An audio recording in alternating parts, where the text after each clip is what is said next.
Hello, 2 years ago I did my first Camino from Saint-Jean-Pied-de-Port all the way through to Santiago and then to Mucha and Finisterre, a journey of about 1,000 kilometers.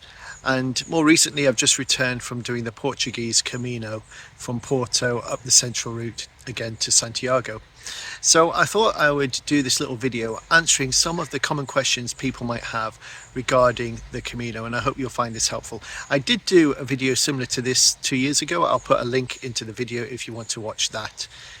So the first question is, who is the Camino for? Well, the answer to that is the Camino is for anyone and everyone. You will find people of all ages and all backgrounds doing the Camino. You'll find people doing the Camino by themselves, you'll find couples doing it, families doing it, groups of friends doing it. So the Camino is indeed for everyone. You'll also find people from all around the world doing the Camino, and you will find all ages. So in my recent Camino in Portugal, I saw children with their parents and grandparents doing the Camino, but I've also seen people in their 80s plus doing the Camino as well. So the Camino is really for anyone.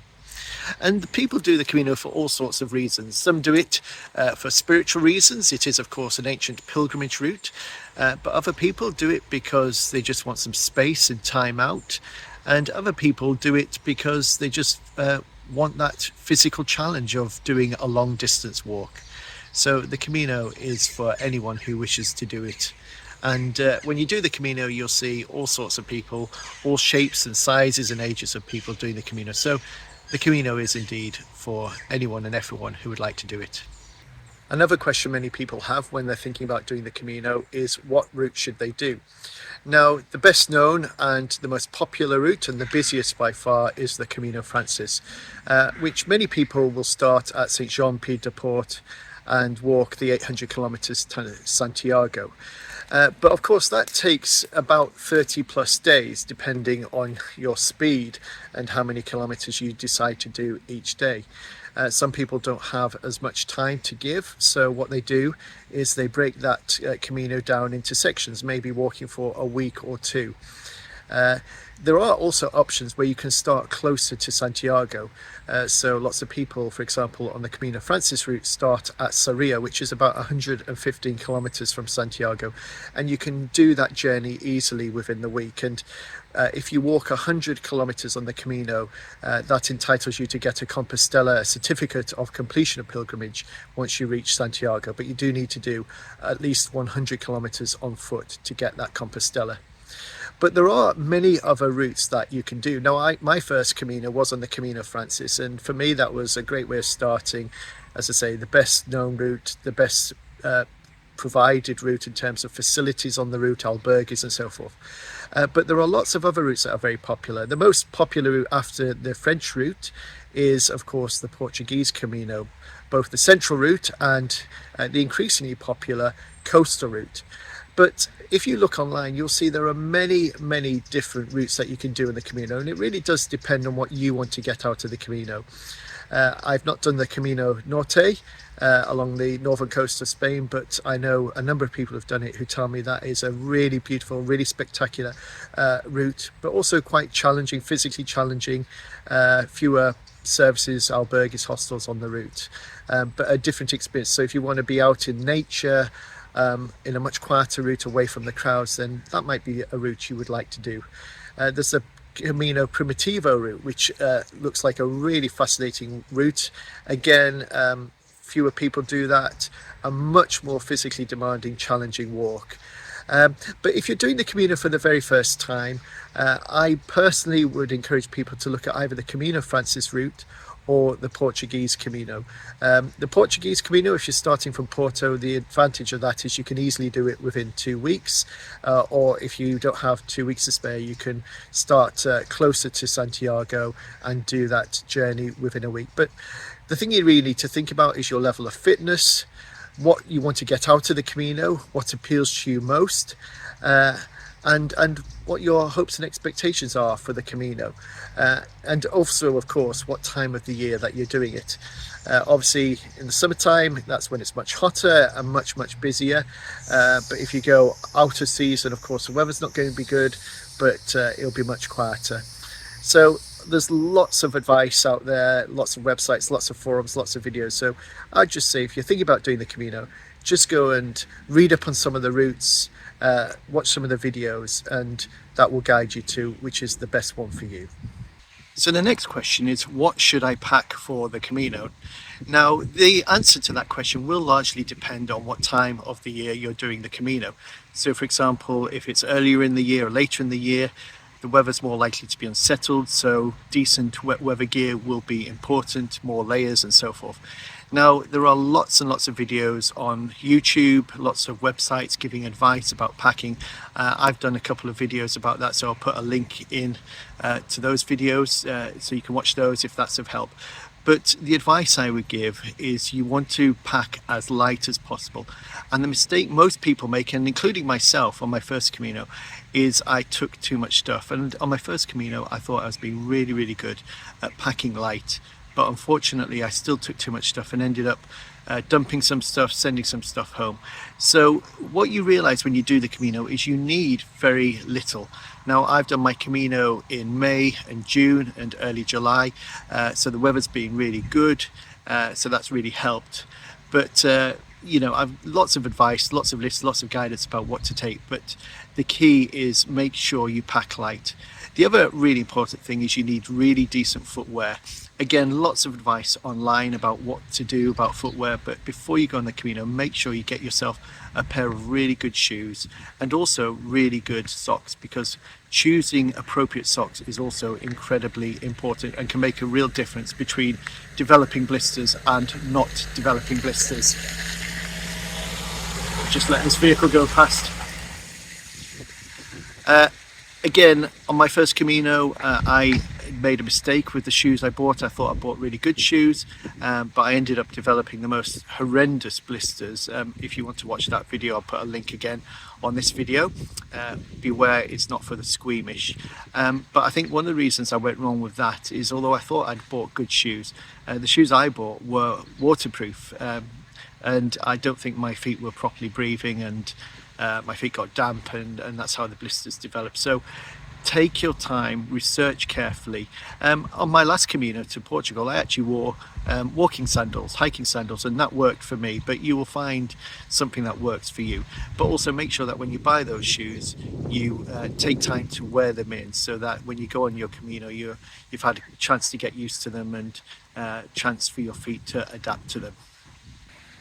The next question is where to stay on the Camino. Now, there will be differences of opinion about this, but I personally stayed in the albergues, the pilgrim hostels, and I think if you really want a proper, authentic Camino experience, then staying in the albergues or the municipals, that's the way to go. Now, I have met people, I know people that have booked themselves into private rooms, I know people that have booked themselves into hotels. Personally speaking, I'm not such a fan of that. I think it's a different Camino experience.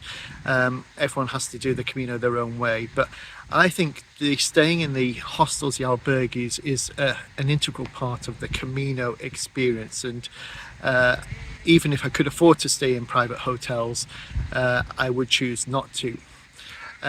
So how much might you have to pay for albergues? Well, it does vary, but typically anywhere from 10 euros to 15 euros is the normal sort of range. In Santiago itself, it's more expensive. You're looking about 24 euros upwards. But generally speaking, between 10 to 15 euros. Actually, on the Portuguese Camino in Ponte de Lima, the hostel I stayed in there, a municipal, it was only 5 euros for the night, although I admit that was probably one of the worst night's sleep I had. Pillows really hard. We were sleeping on plastic mattresses. They didn't give any sort of paper sheeting to go over it. So that although it's cheap, it wasn't the best night. Another big question people have, of course, is about sleeping in albergues and hostels and the issue of snoring. And this is something a lot of people get anxious and worried about. And what I would say is, yes, this is part of the Camino experience, and I think you just have to go and be prepared for that. It's going to happen. People will snore. Likelihood is you will snore. So you just need to get used to that. A couple of tips I would give, or one tip is, first of all, take some decent earplugs. So the best earplugs I found that work for me are some wax earplugs, and they fit really well into my ears. They sort of mold to fit your ears. And I found that once I put those wax earplugs into my ears, it cut out most of the snoring. So I didn't really hear people snoring. But the other thing I've discovered is that really after a day or two of walking on the Camino, you know, you get physically tired at night when you've been walking 5, 6, 7 hours in the day, especially if you've been walking in the heat. So when it comes to sleeping at night, generally speaking, I just find that I'm so tired anyway, I just sleep. So for me personally, on this most recent Camino, people snoring at night wasn't an issue. But I think even if it is an issue, this is part of the whole Camino experience. It's not just about the walk, it's about the people you meet on the way, but it's also how you get on with those people and the challenges and the joys of sharing dormitories with lots of other people who are snoring and farting and so forth. That's part of what it means to do the Camino. So I really encourage you, even if you can afford a private room or a hotel, personally speaking, I would always go for the albergues. I think they're the best. And I've had some absolutely amazing, fantastic experiences in a number of albergues on the Camino, both 2 years ago and more recently. And if I'd gone to a private hotel, I would have missed all of that. So albergues all the way for me personally. That for me is an integral part of the Camino experience. So how much should you expect to pay on the Camino? Well, again, it really does depend on how you are doing the Camino. But if you assume that you're going to be staying in albergues, in pilgrim hostels, and if you're assuming you're going to pay anything between 10, 15 or possibly 20 euros a night, if you include food on top of that, I would expect that you would need to budget for around 50 euros per day. You can do it cheaper than that, but I would say 50 euros per day is a good range. And I'm recording this video in 2024, so obviously take that into account, that whenever you're watching this video, that figure may change. But 50 euros a day comfortably should do a single person on the Camino. Another question that often gets asked on the Camino is, do I take a sleeping bag or a sleeping bag liner? Now again, it's personal preference, but I personally prefer taking a light sleeping bag. You can get some very small sleeping bags that pack down quite light, quite small, can put them into your rucksack. And I personally prefer that sleeping at night. Sometimes it can get a little bit cool at night, even in the summer months. So I just prefer having that sleeping bag, whether to cover myself with, or sometimes just to open up the sleeping bag and to lie on top of it. Others do prefer sleeping bag liners, but I personally speaking, I've always taken a sleeping bag and found a sleeping bag works well for me. One question some people may have if thinking about doing the Camino is it easy to navigate on the Camino? Well, just speaking from my experience of doing the Portuguese Camino and also doing the Camino Frances, yes, the answer to that is that the Camino is really well marked with yellow arrows, so it's quite difficult to get lost. There are other Camino routes that are less popular, less busy. It's possible that the trail isn't quite as well marked. But if you carry some apps with you, often they will have the facility to pinpoint yourself on the map and the path. One of my favourite apps that I use is the Camino Ninja app. Again, I talked about this 2 years ago, but I use this app on my latest Camino. And it has a helpful tool where it shows you the Camino path. So as long as you've got an internet connection, you can see where you are on the map. And I think it is possible also to download the Camino routes offline, so you can use them on your phone without an internet connection. But navigation is all pretty straightforward and simple. So what about a bag transfer service? There are bag transfer services, certainly on the more popular Camino routes. I've not personally used them. I've always preferred to carry all my stuff with me, but they are there. Some people like to use them all the time, either because they don't want to carry their luggage with them, or maybe they've got a physical issue that makes it difficult. I've also known people that have chosen to use a bag transfer service if they've developed an injury or something like that. But there is a bag transfer service available.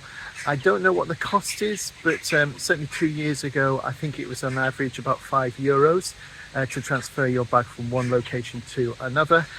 So you're probably looking at anywhere between €5 to €10 to use that bag transfer service. And the way it works is that you leave your baggage in your hostel for the night. The company will come and collect your bag and they will deliver it to your destination. So if you know that you're going to be staying in a hostel, albergue somewhere that's already booked, or that's where you intend to go, then they'll drop it off there. If you don't know where you're planning to spend the night, then but you know what town you want to stop in, they will deliver it to a particular location in that town where you can pick up your bag later. So bag transfer service is definitely available, and many people do choose to use it if they wish. So it's there if you need it. Another question some people might have if they're thinking about doing the Camino is safety and security on the Camino. Now, again, I can only speak from personal experience, but I've had personally no problems, no issues whilst walking the Camino. I've also met lots of single women walking the Camino by themselves, and again, from anecdotally the experience of talking to them, I've not encountered any women who've had any major problems or issues. In fact, I would say that the true pilgrims on the Camino really do look out for one another. So I've never felt threatened, I've never felt scared. Obviously, you just have to be careful and sensible. If you're carrying, your wallet or personal possessions on you, just make sure that they're, in a pocket that's secure, zipped up. Don't leave anything valuable in the albergue and the hostel at night. Again, this is not because of other pilgrims, just in case someone slips into the hostel at night when others are out. But yeah, generally speaking, I found the security to be really good on the Camino, and I've had no personal problems. So what is a typical routine like on the Camino? Well, this will of course depend on person to person, so I can only speak on what the routine is like for me personally. But usually I'll get up fairly early in the morning, anytime from 5:30, 6 o'clock. I usually like to be out walking. Again, it depends on where I am, the distance and the weather, but anytime from 6:30 onwards. Sometimes I set off even earlier than that, especially if I've had a long journey to do. But 6:30 would be fairly typical. I usually walk for an hour or two, then stop at a cafe for a cafe con leche, tortilla, a zuma, which is a freshly squeezed orange juice. Then I keep walking for a few hours, maybe have another little break, aiming to get to my destination in the early afternoon, anytime between 12, 1 or 2 o'clock. Then once I get into my hostel, I will wash my clothes, hang them out so they're dry, ready for the next day, get a shower, and then later on in the afternoon, early evening, go for some food, and then usually get to bed reasonably early to set off again the next day. So I just want to also talk a little bit about attitudes and expectations on walking the Camino. I think some people maybe go into the Camino with the wrong attitude or wrong expectations. The whole point about the Camino is it's meant to be simple, it's meant to be basic. So you go as a pilgrim, and you need to go with that sort of attitude, whether you're someone who has faith or not. If you're doing the Camino, you are a pilgrim, you are on that journey. There was a conversation I did have with some people on the most recent Camino, particularly about the Camino Francis, which is getting really, really busy. How there are lots of people who are going on their Camino Francis, maybe not so much as pilgrims, but as tourists. And there was talk about these big tour groups that get bussed onto the footpath, and then they walk a few kilometers, then picked up by the bus and taken off to their hotel somewhere, or there's people waiting there for a food or a barbecue. And everyone has to do the Camino their own way, but that for me feels more like being a tourist than a pilgrim. And the thing about being a pilgrim is it's about learning to get on with other people. It's about learning to deal with those people that snore during the night, or those people that get up really early and disturb you when you're trying to sleep. It's about being happy with very basic facilities. When you stay in these albergues and hospitals and municipals, some of them will be very, very basic, and that's fine.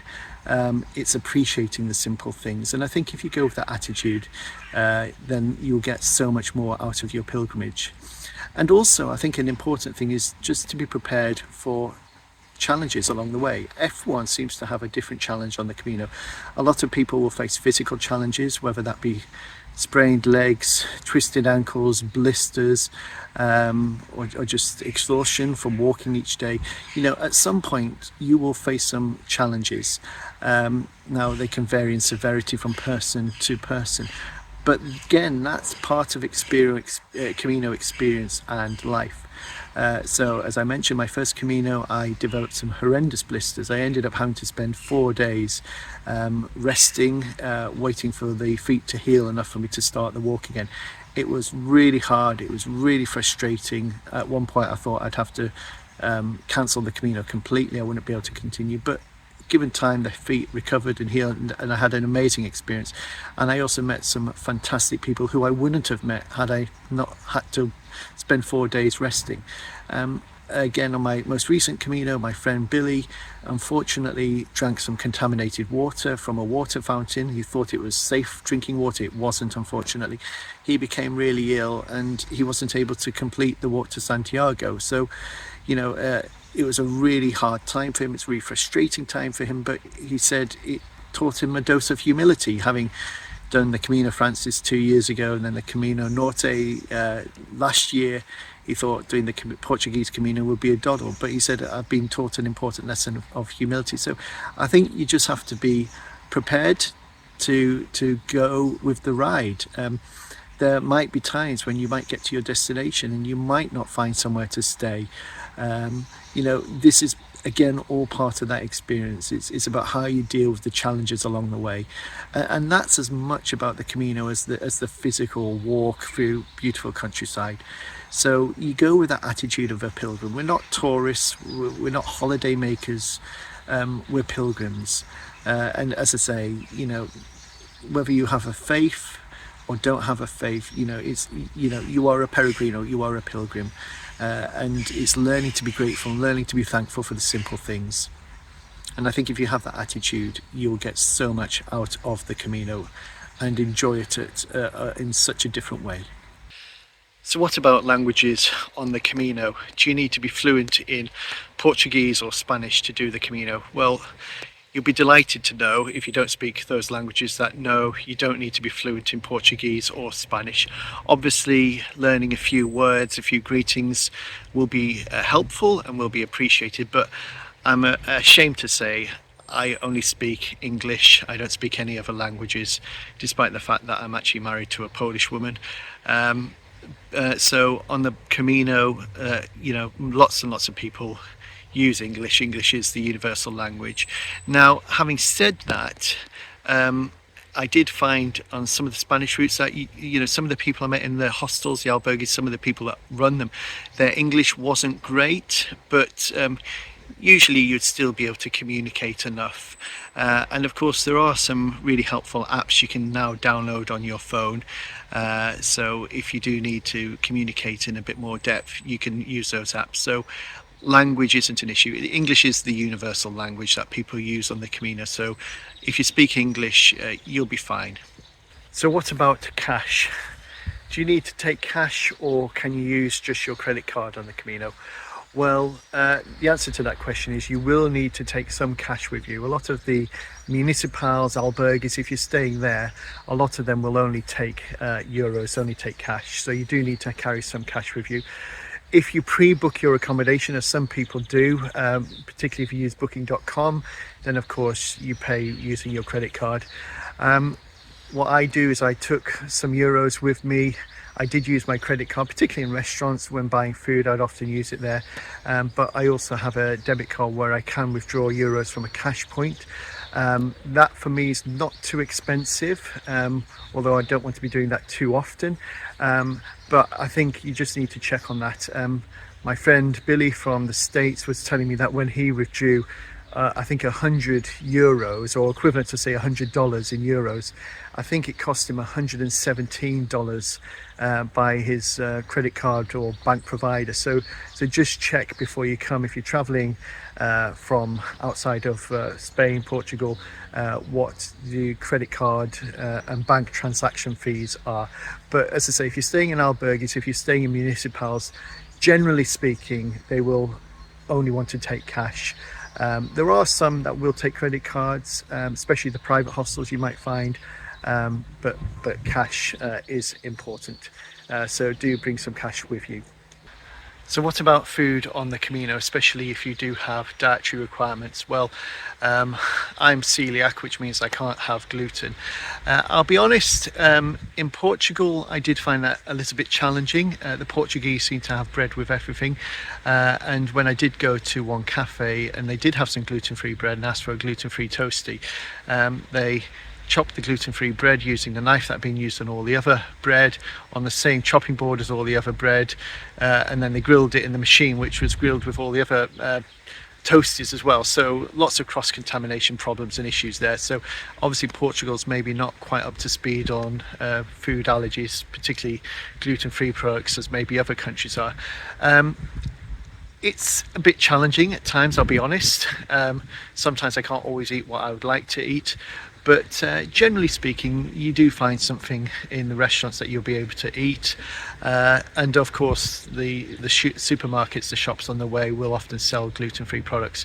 But if you do have a special dietary requirement, particularly if your dietary requirement might be a bit more unusual or a bit rarer, then maybe just check it out online. But as I say, I think most people will manage. You might have to make some compromises, you might have to make a few sacrifices occasionally.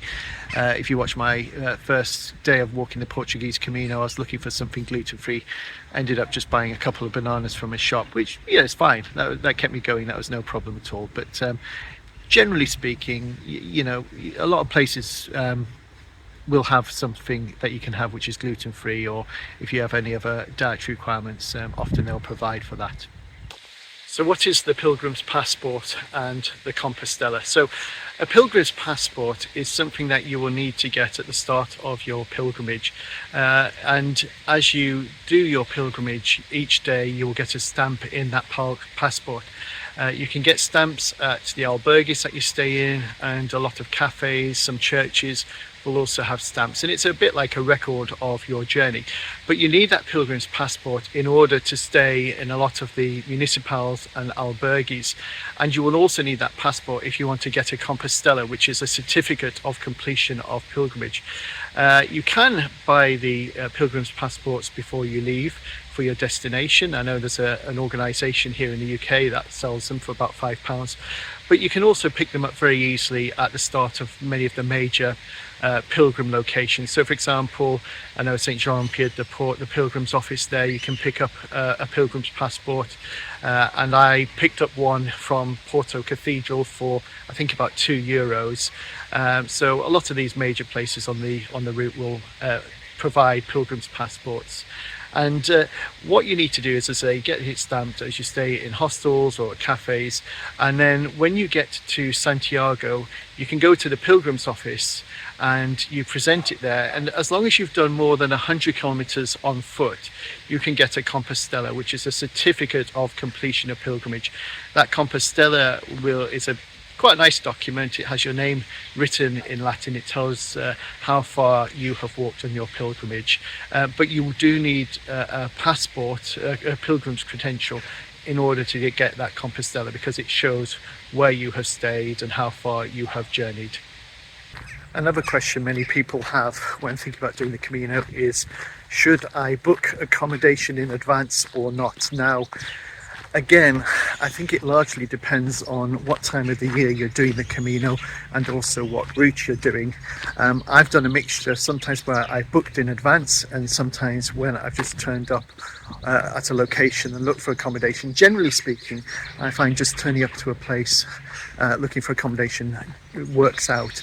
But if it's a really busy route, if there's lots of pilgrims, you may find that you're struggling to find somewhere to stay, especially on the Camino Francis route. So you might prefer just to book a day or two ahead. I did have one problem on the spiritual variant of the Portuguese Camino, where I did get to one location where I did struggle to find accommodation, or thought I'd struggle to find accommodation. It was sorted out in the end, but that would have certainly been a good location to have pre-booked. Part of the reason was that there wasn't much accommodation available, and we've been led to believe that we couldn't book accommodation, but it transpired that the municipal or the hostel there you could book, and most of the beds have been pre-booked. So it really does depend.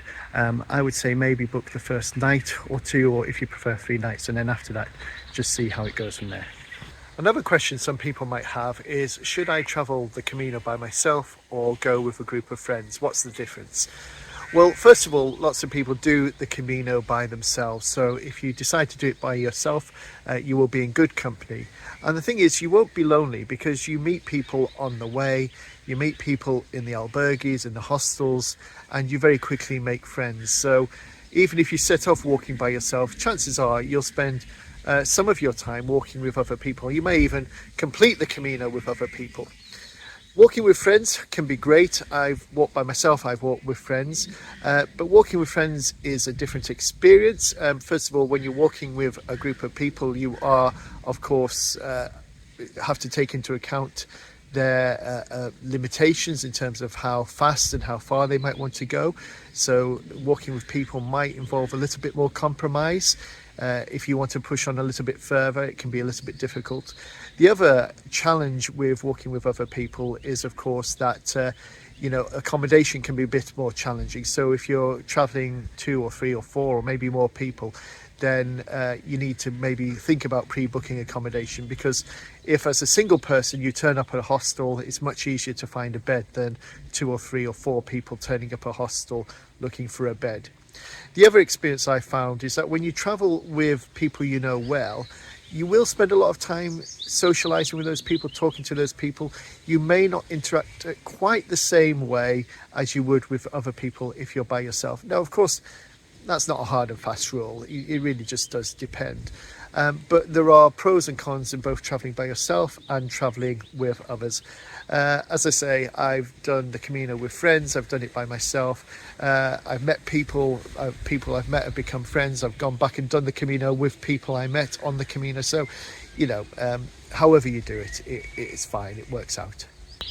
How important is it to prepare for the Camino? Well, of course, as you're going on a Camino, you do, of course, need to prepare your equipment, your stuff that you're going to be carrying with you, the stuff that you'll need on the Camino. So obviously, you need to prepare for that. But I'm thinking more about physically preparing for the Camino. Do you need to physically prepare? Well, again, the answer is, I suppose it depends on the individual. Now, I do know people who have done a lot of preparation before. They've gone walking each day, they've gone carrying a rucksack, so they got used to that, carrying the rucksack with weight. If you're not used to carrying a rucksack, if you're not used to doing much walking, then definitely improving your fitness, improving your stamina would definitely be worth doing. I'm reasonably fit. I'm in my late 40s now. I do quite a lot of walking in the Lake District, up the mountains, so my fitness levels, my stamina is reasonably good. However, the one thing I would say is that there is a difference between doing a long day hike, climbing many thousands of feet, and walking day after day on the Camino. So you might not necessarily be climbing very high on the Camino. You might be just following normal tracks or along roads and things like that. But the physical act of walking day after day for, I don't know, several hours, 5, 6, 7 hours, depending on how far you go, that does have a toll on the body. So if you have chance to do maybe 2 or 3 days of decent walking in a row, that would sort of prepare your body for the Camino. But if you come on the Camino and you haven't done much preparation because you simply haven't had time, well, your body will get attuned to walking the Camino, and as the days go, you will build your stamina and you will get fitter. So yeah, if you're really unfit, definitely do some preparation exercise. Definitely get your equipment sorted, make sure that you've broken in any shoes that you're taking, things like that. Do a bit of physical exercise if you can, but you will see all sorts of body types, body shapes and levels of fitness on the Camino, from those who are super fit to those who clearly don't do that much exercise. So if you've not had as much time to prepare as you would like, don't worry. You should still hopefully be okay. Maybe you won't be able to do the distances some of us might do. Maybe you'll have to take a bit longer over the Camino, but over time your stamina and your fitness will improve. So you're thinking about doing the Camino, but you're not sure whether you should do it. Well, I hope that if you've watched the video this far, I've answered many of the questions that you might have. If you have any further questions about doing the Camino, then please make a comment below, and I'll be delighted to respond to that. Maybe make another video depending on what sort of questions people have. But if you're thinking about the Camino, all I would say is go and do it. It is absolutely fantastic. It's life-changing, as I said earlier in this video. I've done 2 Caminos. I'm already thinking about my next Camino, planning where I might go, what route I might do. It just gets under your skin. It's so much fun. It gives you experiences that you wouldn't have otherwise. And as I say, anyone can do it. So if you're thinking about doing the Camino, I do commend it. I do really highly recommend it. Just get out there, book yourself on a plane to get out to Portugal or France or Spain or wherever it may be, and start doing the Camino. You won't regret it.